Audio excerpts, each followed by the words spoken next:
Do you ever wonder why your child has meltdowns? Maybe your child is out of control. One of the questions that was sent to us today is, okay, this all sounds great, but what if my child is aggressive and going out of his way to be defiant? And we're going to talk about that today.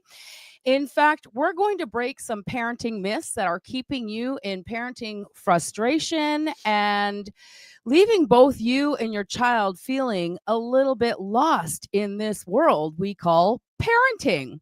And we come from a personal development background. If you're just getting to know us, we are Bonnie and Thomas Leota. We have a combined experience of more than 60 years in the realm of personal development.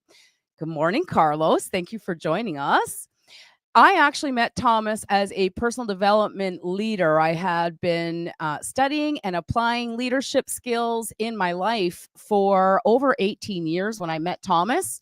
I had a dream to find a way to empower all children by the age of 12, but I myself was living in my own secret nightmare. I don't know about you. Sound familiar? Living my days as a leader, going home and crying in the bathroom because my kids were taking over my house, and there were literally no solutions that worked to create harmony. Now, we are on social media every single day looking at where parents' mindsets are coming from, and there are a lot of things going on out there. Like, first of all, if your child is feeling anxious or depressed, the first thing you should do is get a therapist. But we're going to share the cause behind that today. And if you are joining us and you have any parenting questions that are burning in your soul, now's the time to ask them. You just go ahead and put your parenting questions in the chat and we will get to them right away. Good morning, Jessica. Looking bright and shiny.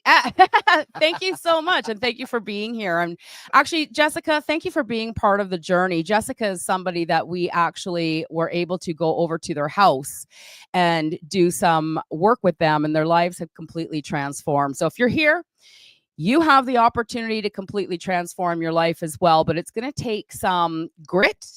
It's going to take some energy, some time, some willingness to accept responsibility as we move forward. So before I get into breaking some parenting myths here, Tom, do you have anything to share? You know, whoa. Your microphone. My microphone was sneaking away. Now, so first and foremost, I'd like to congratulate or just validate all the parents out there that are stepping up and at least what we would call just doing something.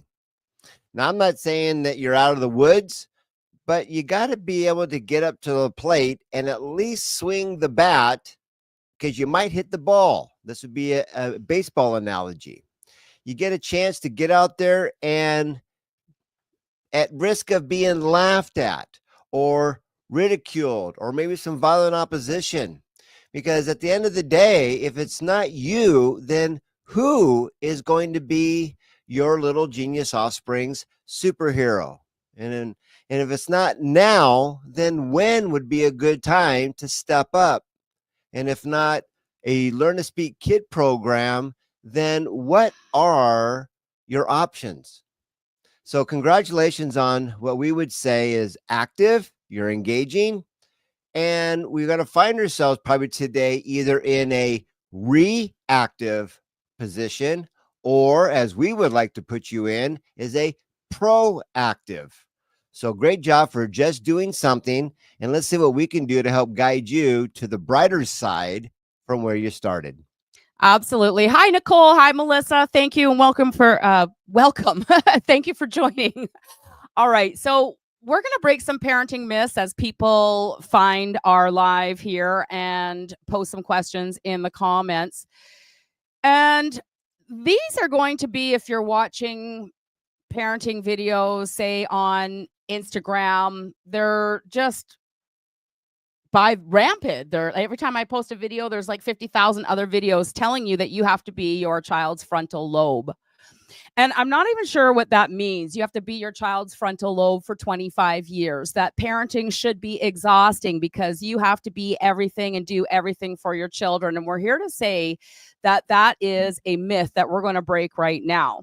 I've picked up this book the other day. It's called Dopamine Nation, and it talks about the rise of medicating our children as young as 1 to 2 years old for their behavior, the rise of depression, especially in North America, and the downfall of parenting. Now, she's a psychiatrist, and she says, my patient Kevin, 19 years old, was brought to see me by his parents in 2018.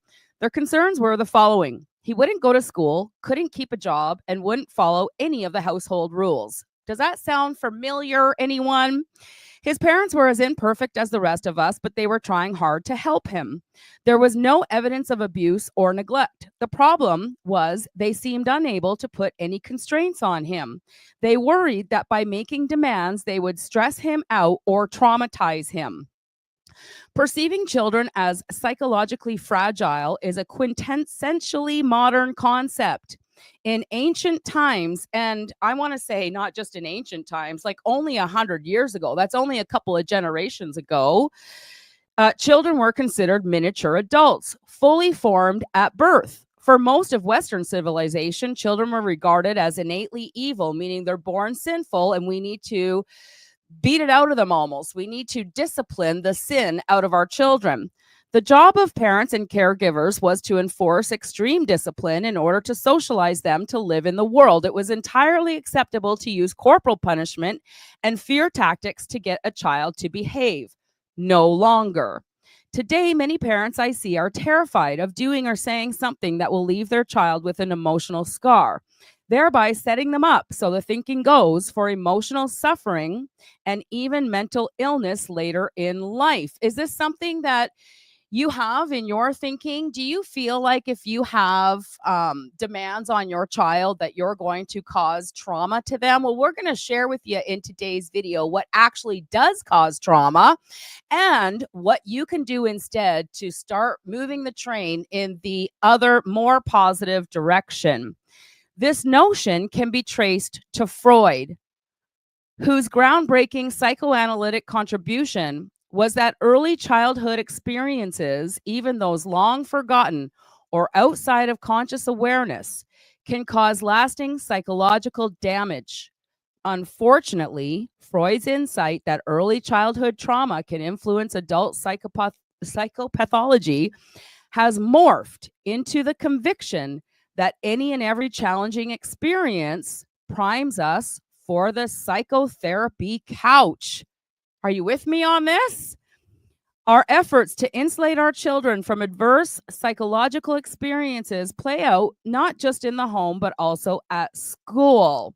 And then she goes on to say, I worry that we have both over sanitized and over pathologized childhood, raising our children in the equivalent of a padded cell with no way to injure themselves, but also no means to ready themselves for the world. And this is where we're at today. If we knew what to do to have healthy, happy, cooperative children, the whole world would be doing it. Now, why God chose us to share this message, I can't tell you that, but you can't unsee what you see. And to tell you that you have to be your child's frontal lobe and that you have to be their emotional regulator because they can't do it is also a myth, setting you up for failure. The whole maintaining your boundaries is rampant right now in parenting advice. I won't let you hit. This is called authoritative control. Now, we talk about control during our lives quite often because controlling your child would be an illusion. So why is the whole I won't let you do that, I won't let you hit, a myth that needs to be broken right now? Well, if you cease to exist in your child's life, how would they be able to do on their own? And see, isn't there a universal truth that all of us offspring launch out of the nest? So I can see that maybe when they're born, do you have to do everything for them? Kind of between that birth to maybe a 2-year age. And that means absolutely yes. That's called the do for phase. But at the beginning, you have to also have a vision of where you're going. Because if you're there to prepare, it's like, I got to be able to transfer these so you can do it all by yourself. And when you say that, I'm not going to let you hit, or I have to be the one to think for you. Well, I understand an emergency situation, and that makes sense. But at the end of the day, are we preparing them for what is happening, which means you're going to be on your own? Or have we been, and I'm going to be very bold and say maybe duped, misled, told a lie that seemed nice at the time, but we're postponing the inevitable with what I would say is reactive versus being proactive. Every single sport I've ever played or any other kind of business you've ever done, you've always had a plan in place, a game plan, something you're going to do before you take action. And that way, when you get a chance to act, analyze, and adjust. What was the good? What were the things that were pointed out that are weak spots? You see, a lot of times these things, when they go off the mark, are a blessing. The question is have we been trained not to see them? Is why is this a good thing?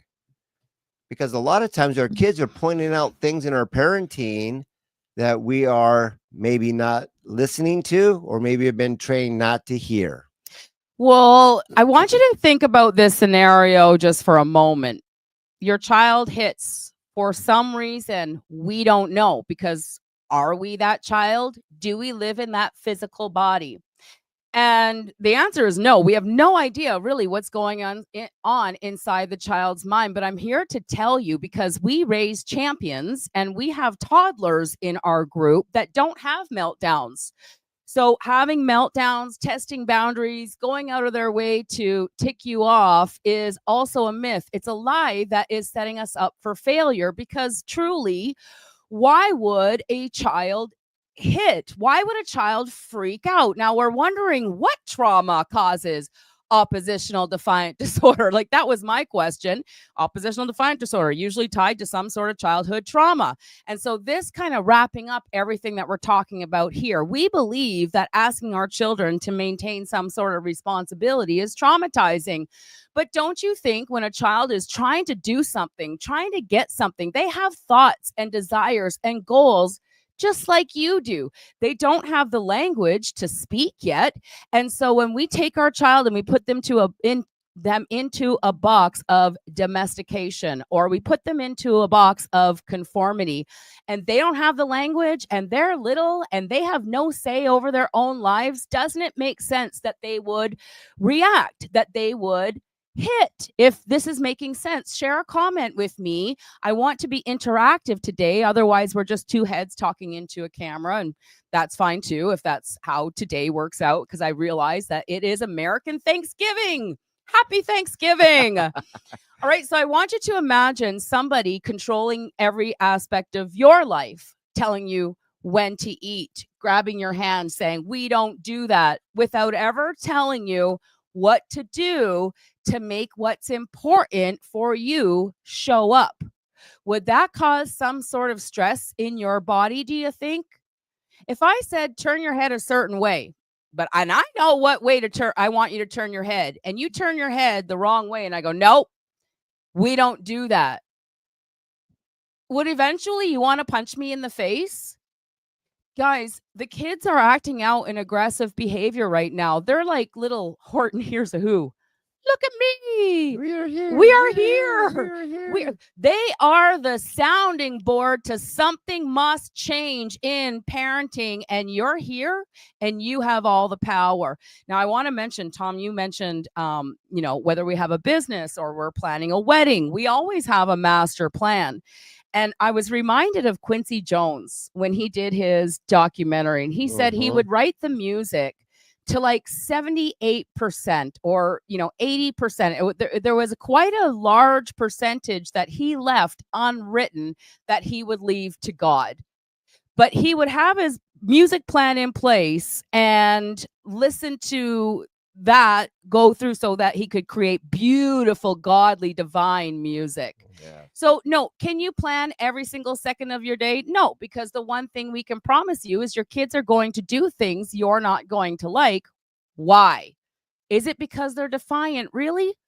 Is it because they're going out of their way to annoy everybody around them? Do you really think that's their inner motivator when you take a step back to think about this? Or my favorite is when they're not able to do it exactly the way you want it to be done because they're still in a learning curve where you have hundreds, excuse me, hundreds or thousands of more reps, and they're only in 1, 2, or 3 attempts. You see, there's a part of things that we have to be more patient. Nobody was walking, riding a bike, or driving a car overnight.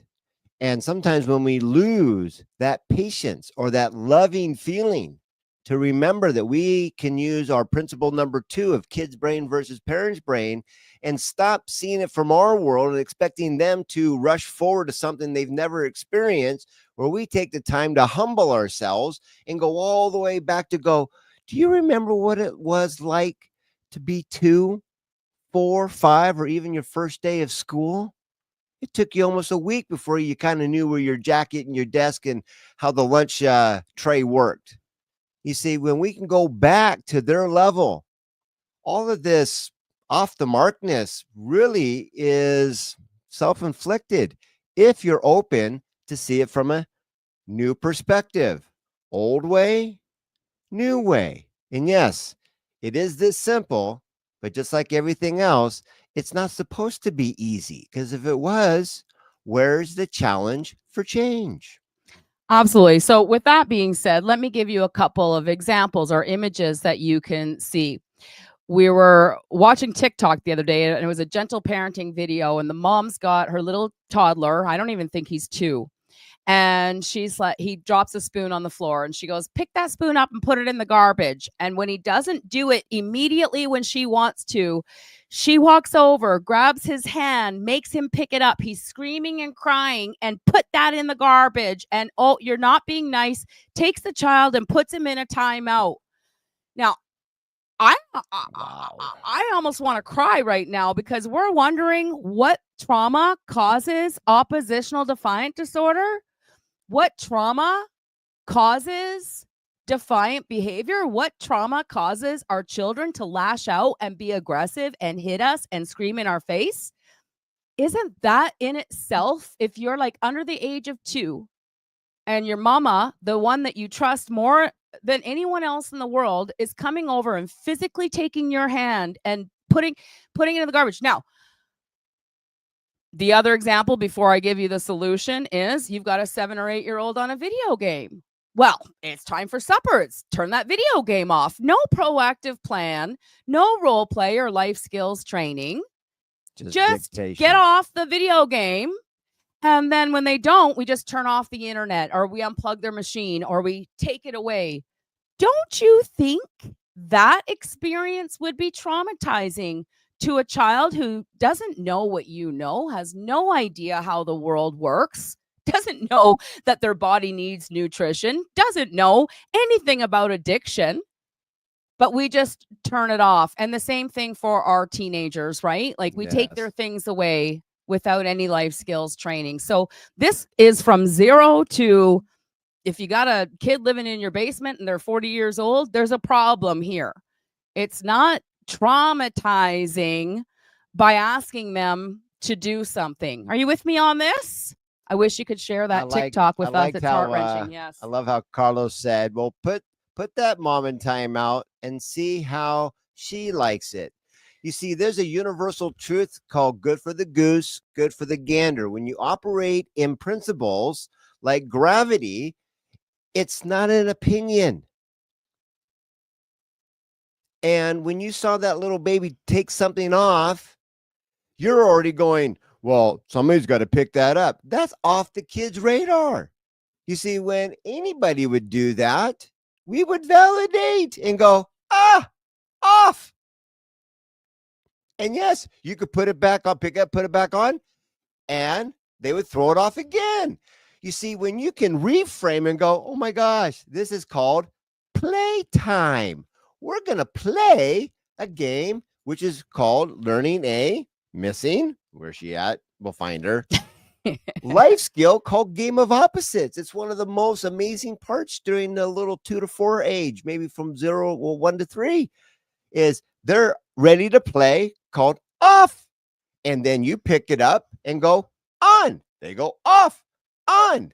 You see, when you introduce this process to them, how many of us, and I love echoing back, going, oh, well, some of you know the truth where you're like, oh, that's kid's brain versus parents' brain. If I could be like a kid again, dictation's gone, bribing gone, overcompensating gone. You become their big kid trusted advisor.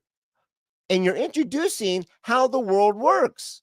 Is that true? Off, on, off, on. They're learning how this amazing world works. And we've been trained either to not see it, or maybe you're just in an emergency situation and you got to get out the door fast. I understand where you're at. But when you can reframe, I think trauma really comes from is when we're putting the battery backwards in the remote, Yes. and expecting something to work. And you don't have to agree, but you can't deny that something's really off the mark in parenting today. Yeah, absolutely. It's traumatizing when you're a human being who isn't seen. It's traumatizing when you're a human being who has no opinion of your own. It's traumatizing when a parent comes in to correct the behavior in the moment when the original life skill has never been shown before. These things are traumatizing, and this is the cause of the breakdown of child mental health. And if you could just see it for a moment, that just validating, yeah, like you said, you drop the spoon, you validate the spoon, maybe ask a question, where should that go? We have a toddler who's 18 months old. Now, I remember when Jenny was pregnant and she was hanging out with her friend who had an 18-month-old, and the friend was constantly putting her little toddler down. Oh, she's just defiant. Oh, she's just a little poo-poo head, like she would call her names. And like, this kid was a little bit out of control. And now we've got an 18-month-old, and she is just the most darling little 18-month-old I've ever known, because she has been guided and validated every moment of every bit of her life. And not only that, she takes things out, she puts them back away. There's always something that she does to get what she wants. It's called the law of sowing and reaping. So we're already introducing how the world works to this little toddler. And the Bible says you will know them by their fruit. You will know them by their actions. You will know them by the happiness. When we pick her up from daycare, and the daycare worker, she's so happy. She just smiles all the time. That is the fruit of investing your life in building up a child. Okay, is this making sense? I'd love some comments in the comment bar. And I know Julie said, oh my gosh, that is so sad. Yeah, it is so sad. And I did it too. I did the timeouts too. I dragged my toddler to a timeout because he lied to me, my oldest son, who's now 26 years old. All right. The next myth we're going to break is this whole term of big feelings. Your little child has big feelings that we need to be their regulator for, or something. It's like we're missing the whole reason why they have big feelings. And I tell you what, you have big feelings too. When something goes wrong in your life, you're late for work and your car won't start. Do you have big feelings? Do you want a solution to that problem, or do you just need a hug? Do you just need snuggles? Do you just need to be there to do you need somebody to be there to just love you? Or do you need to get to work? Do you see what I'm saying here?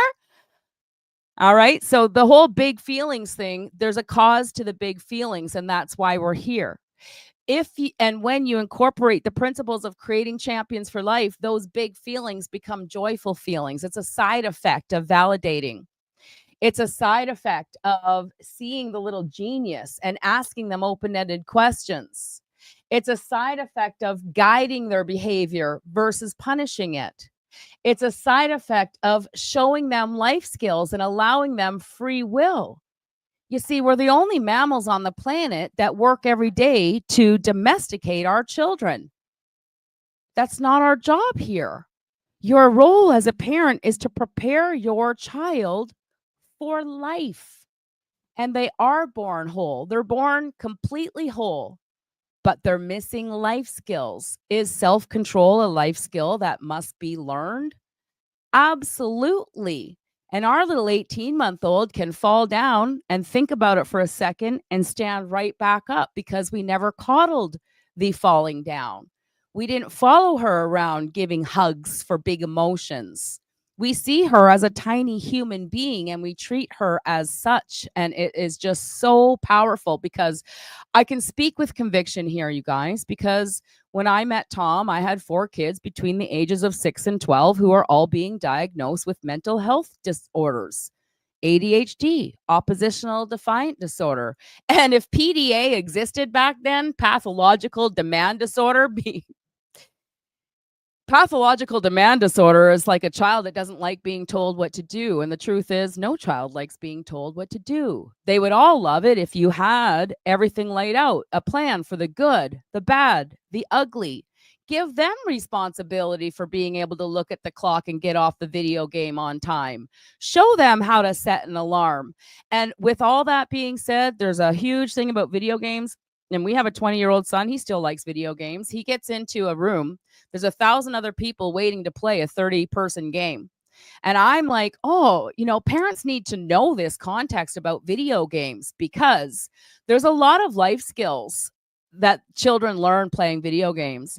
And did you know that 9 times out of 10, the only thing that pushes a child to challenge them, that they can push through obstacles, persevere to success, is through video games? Until we get this and we begin to create an environment that allows the little champion in them to rise up.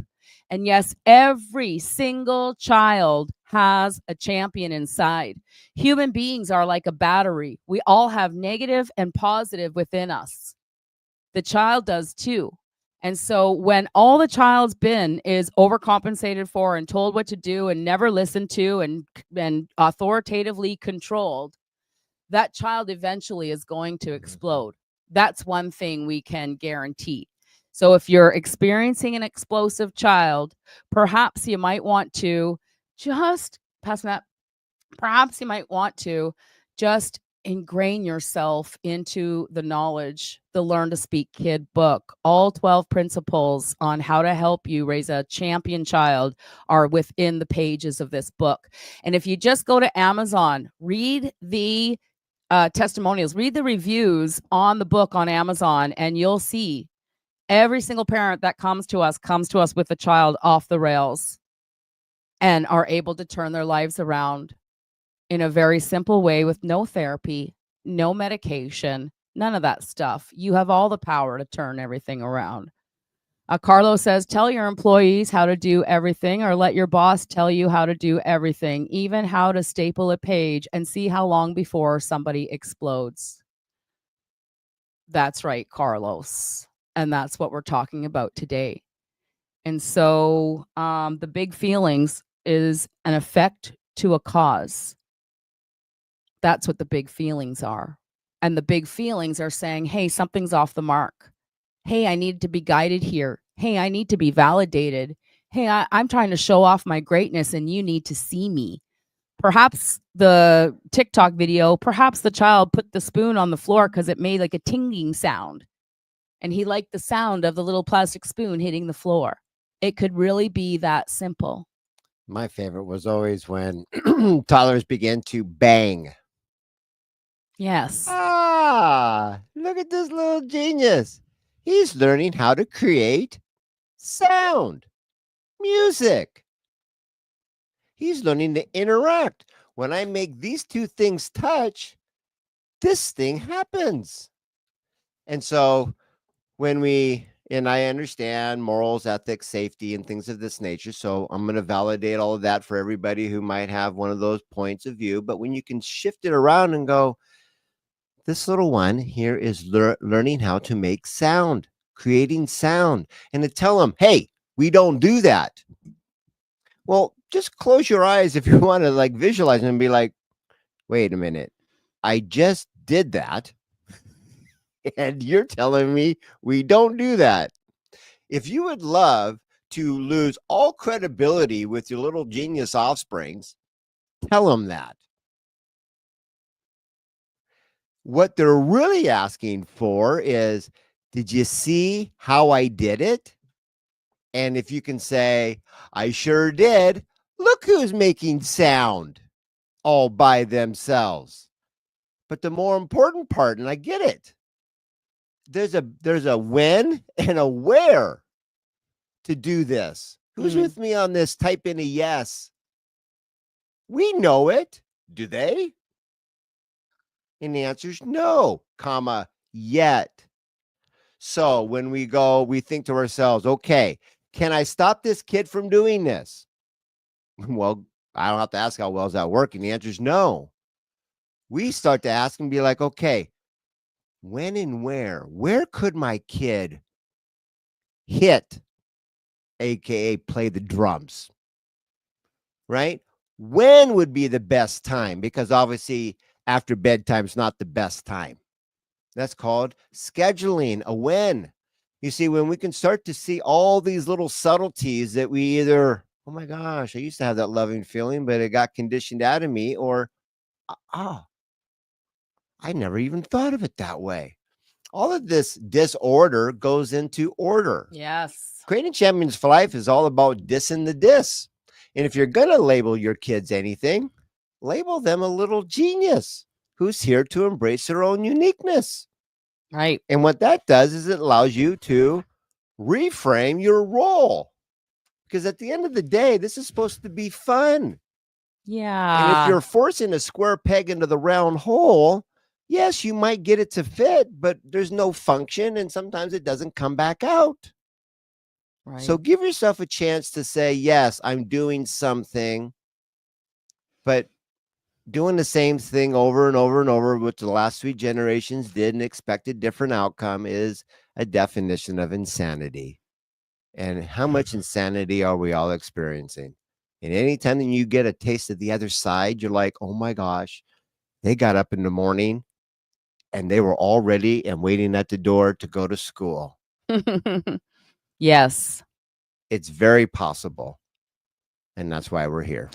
Yeah, so I have 2 more myths that we're going to break before we wrap up today. Unless you have a question, this is Q&A. If you have a question, post it in the comments. If you watch the replay here, because I realize it is Thanksgiving, if you watch the replay and you have a question, post it and we'll answer it next week, okay? All right, so you're their safe space. So this is why they hit, punch, kick, and scream the minute they get home from school, because you're the safe space and they've held their emotions together all day and now they get to explode. I'm sorry. That is a lie. That is traumatizing, not just for your child, but for you too. Okay. The reason, like they said, like the whole theme for today is, yeah, okay, but I have an aggressive child, right?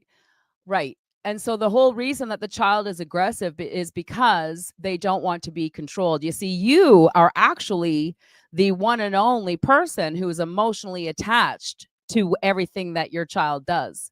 When they go to school or they go to a friend's house or something, the friend's parents is not emotionally attached to what your child does. Do you see what I'm saying? But you are.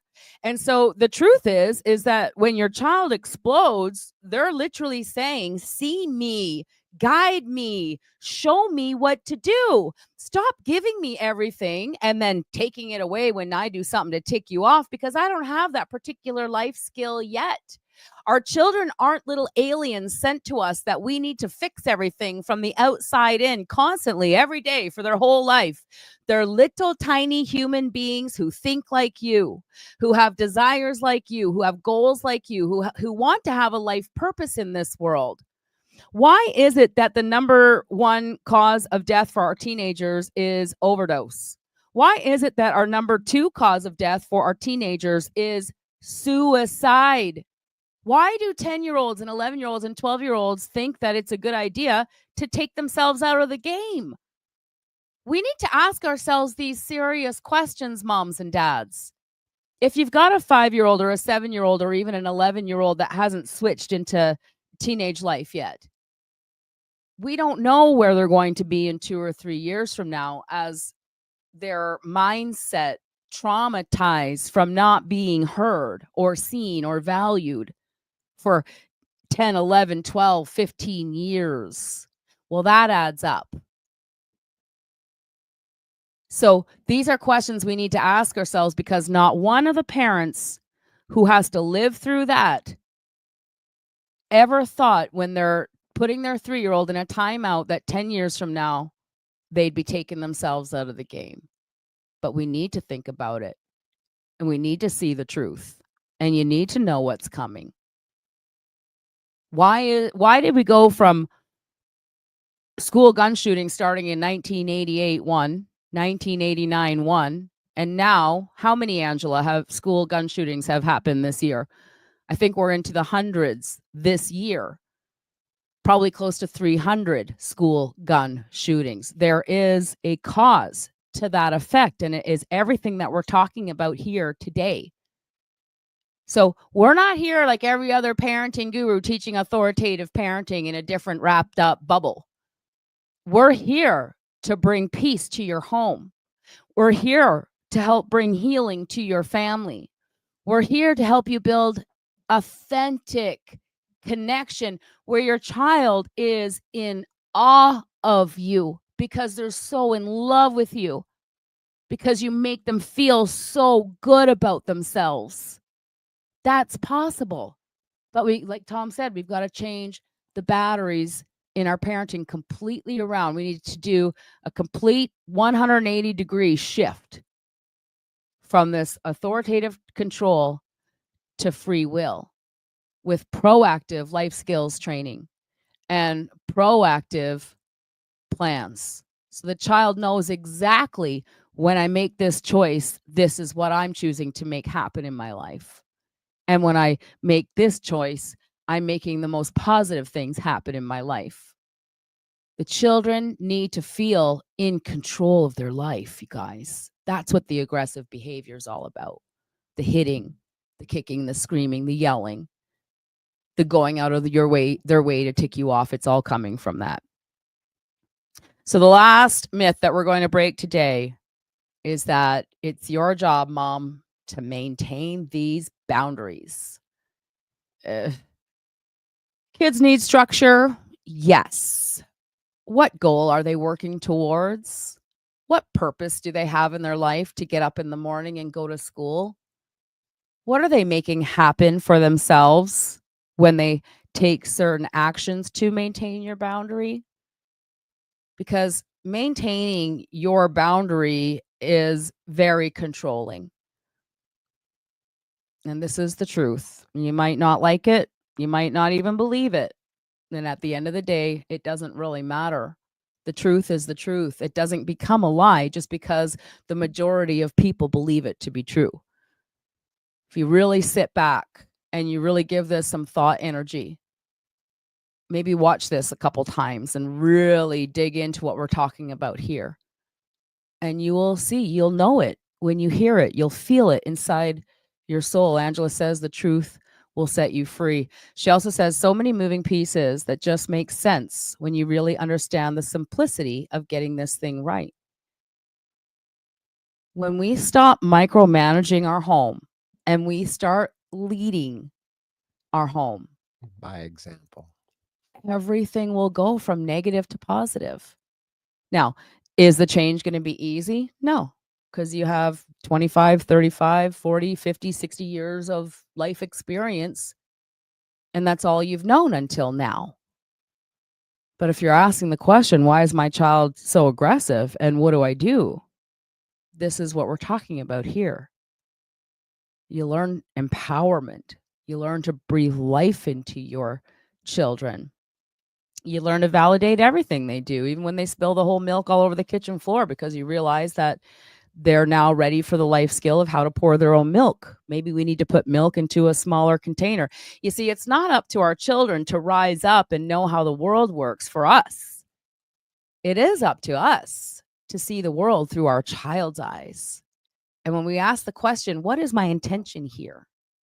Is it to get you to behave and I won't let you do that? Or is it to teach that child how to get what's important to him in a more positive way? What do you want? Do you want them to ask first? Do you want them to raise their hand? Your child wants to please you. That's the truth. That's the truth. Your child does not want to go out of their way to tick you off. They want to please you.